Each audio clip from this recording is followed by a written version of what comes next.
Life has been an exhausting whirlwind, with both my husband and I juggling demanding jobs that left us drained to the core. The weight of responsibility pressed upon our weary shoulders, leaving us yearning for a break that seemed forever out of reach. It had been weeks since we had a moment to ourselves, let alone quality time together as a couple. The sun had set as we sat at opposite ends of our worn out couch. The silence between us was palpable, heavy with unspoken frustrations. Another late night at the office, huh? I missed you today. How was your day? Don't even ask, Mia. It was a nightmare. I've been working nonstop, trying to meet all the deadlines. I barely had time to breathe. I'm so sorry about that, James. It's just that I feel like we're drifting apart. We barely see each other anymore. And when we do, you're always preoccupied. I can't remember the last time we had a proper dinner together. Well, what do you want me to do, Mia? Starve to death? You know we have bills to pay and responsibilities to fulfill. It's not like we have the luxury of taking off and enjoying ourselves. Wow, the hurtful sting of his dismissive tone echoed in my ears, and I couldn't help but feel a lump forming in my throat. You don't have to give me such an attitude. Despite the long hours and endless deadlines I have to work for on my end, I still make an effort to be there for you, to show you love and affection, but it feels like you're pushing me away. I really don't want to talk about this right now. The room fell into an uncomfortable silence, the weight of our unspoken desires hanging in the air. I longed for the days when we would laugh and talk for hours on end. As we sat side by side on the couch, scrolling mindlessly through our phones, a notification pinged, grabbing our attention. Oh, His sudden utterance instantly sparked curiosity. Why? What is it? He furrowed his brow, peering at the screen of his phone before opening the mail. As he scanned the content, a hint of wonder crept into his expression. escape to paradise, free vacation to the Maldives. What do you mean? Can I get a little more context here? It's from my company. They're offering a free vacation to the Maldives for one lucky employee and their family, and I won. We're going to the Maldives. My heart skipped a beat after he said that, a glimmer of hope flickering within me. Aside from us being able to escape from our responsibilities, I knew this could be our chance to reconnect as lovers. The Maldives had always been our dream destination, a place we had longed to visit together. I can already imagine the allure of pristine beaches, crystal clear waters, and moments of uninterrupted bliss, as if we are already there. That's incredible, James. When is it? Let me check. It's tomorrow. My excitement turned into a bit of a panic. What? That's so sudden. Are they allowed to do that? They should have given the prize weeks ago. Don't be such a buzzkill, Mia. We don't really get to complain, do we? Just be grateful. James got offended, but I do have a point, right? We spent the next hour planning, discussing all the amazing things we would do and the memories we would create in that tropical paradise. As the day drew to a close, our anticipation reached its peak. Bags were packed, passports were ready, and we couldn't help but feel the electric excitement in the air. Today was the day we would embark on our much anticipated vacation. It's a good thing I don't have to work tomorrow. I don't want to be the first person to pull the godsend blessing away from us. Little did we know that the joyous anticipation would be tinged with a touch of sadness. Just as we were about to retire for the night, the phone rang. James picked up the call, his face turning grave with each passing moment. He listened intently as a voice on the other end relayed distressing news. He ended the call, his hands trembling slightly, and turned to me. What's wrong? Mia, that was the hospital. They said my mother's condition has taken a turn for the worse. I'm so sorry about your mother. I'm pretty sure the doctors at the hospital will do their very best to. Man, I've been looking forward to this vacation all my life. I was taken aback by James's priorities. You would think he would be more worried about his mother, but no. He's more concerned about the vacation, which I understand in a way. It truly is an unfortunate timing. I tried to circle back to the more urgent news. James, I understand how much this vacation means to you, for us even, but please, think about your mother. She's in the hospital fighting for her health. We can't simply disregard her struggles and go on as if nothing's happening. I know, but come on. Don't you think we deserve this? It's our chance. It's Maldives. I know it's not an easy decision to make, but we need to put our family first, especially during times of crisis. Your mother needs us now more than ever, and I can't bear the thought of her feeling abandoned, even if she wasn't the kindest to me. I just think it's a big waste of opportunity if neither of us could go there. So you want me to go? But it's my company though, and I really need this. So you want to go? Who's going to take care of her, to be beside her? Well, I was thinking that you could. You could be the representative of our family. Tell them I'm in a really important meeting. What? You know she hates me. She would rather go to the light than be with me in a small room. It's an opportunity to reconcile with her in her last moments. She's your mother, James. She's bound to die anyway. I would rather be in the Maldives than to sulk in a depressing room. I couldn't believe what I was hearing. James's selfishness and lack of empathy were laid bare before my eyes, revealing a side of him I had never seen before. I felt a wave of disappointment wash over me. Is this still the same man I married? The one I believe would always put family first? Well, that's a harsh reality check. It's a painful realization, but I had to make a choice. Fine. If you truly believe that a vacation is more important than being by your mother's side, then I'll take care of her. Thank you. I knew you would understand. I'll make it up to you. I promise. I braced myself for the challenging days ahead. I knew that this unexpected turn of events would test the strength of my character.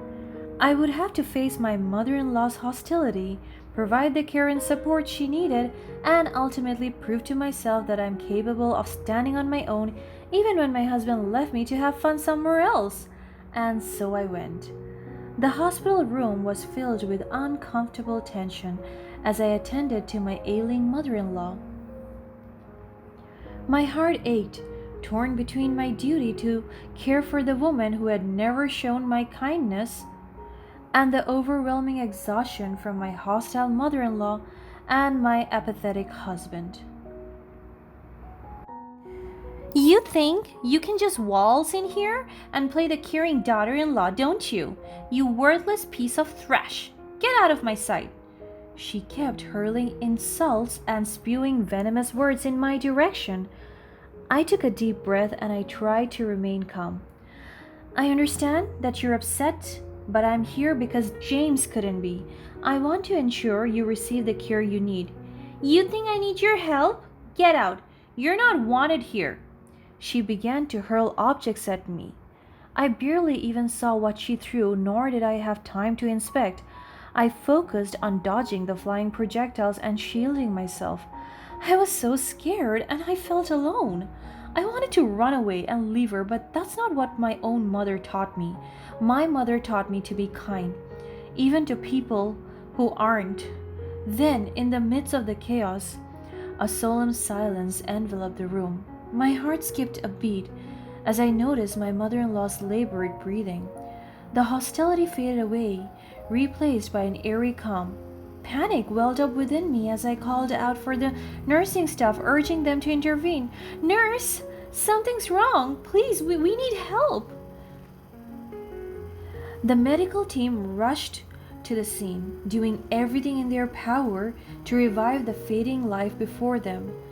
I watched, my heart in my throat, as they worked diligently to save my mother in law's life. But despite their efforts, the inevitable could not be denied. The room fell into a heavy silence once more. My hands trembled as I reached for my phone, my fingers fumbling to dial James's number. I needed to deliver the heartbreaking news, to share the weight of the moment with him. But to my dismay, the call went straight to voicemail, leaving me feeling abandoned and alone in my grief. He did not even update me about his whereabouts at all. Do I even cross his mind while he is in the Maldives? I paced back and forth, my mind overwhelmed with a mix of emotions. The phone suddenly rang. I immediately answered the call. James, thank goodness you called. I have some sad news. Your mother, she's... Mia, I've been scammed. Can you believe it? I'm stranded here and the vacation was a lie. I don't know what to do. My breath caught in my throat as his words sank in. Here I was, grieving the loss of his mother, and all he could focus on was his own misfortune. I still tried to help him. James, I'm so sorry about the vacation being a scam. I know how much we have been looking forward to that. Perhaps report it to the authorities and see if there is any chance of recovering the money we spent. But right now, we have a more pressing matter to address. Your mother passed away, James. What? Are you serious? When did this happen? It happened a while ago. I tried calling you earlier, but you didn't answer. I can't believe this is happening.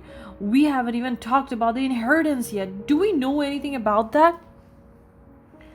I was taken aback by James's reaction. His apathetic and selfish attitude in the face of his own mother's passing sent shivers down my spine.